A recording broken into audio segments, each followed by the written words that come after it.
আমাদের উনিজির দলের পশ্চিমবঙ্গ শাখার দুর্গাপুরের বিধায়ক লক্ষণ ঘড়ুইকে আপনারা খুব ভালো করে চেনেন। তিনি শুধু বিজেপির বিধায়ক নন, তিনি আবার বিজেপির রাজ্য যে স্ট্যান্ডিং কমিটি রয়েছে সেই স্ট্যান্ডিং কমিটির সদস্যও বটে। এই লক্ষণ ঘড়ুইয়ের যে ভিডিও আজকে ভাইরাল হয়েছে, এখান থেকে প্রমাণ হচ্ছে সমগ্র বিজেপি দলটাই কি হোটেলের সাবান কেসের সঙ্গে যুক্ত।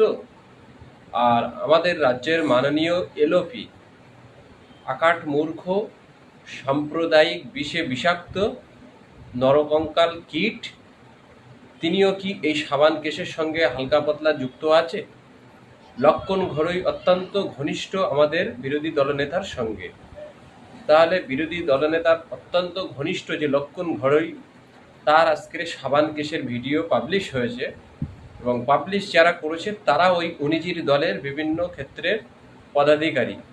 এখন পশ্চিমবঙ্গের বিজেপি সাবান মাখতেই ব্যস্ত থাকবে, নাকি তারা পশ্চিমবঙ্গে ক্ষমতায় আসার জন্য যতটুকু লড়াই দেওয়ার দরকার সেদিকে মন দেবে?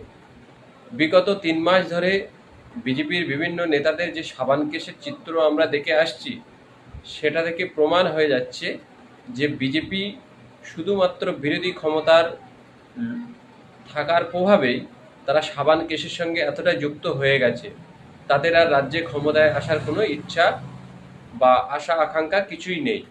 বিজেপি মানেই সাবান কেস, বিজেপি মানেই নারী ঘটিত কেসের সঙ্গে যুক্ত।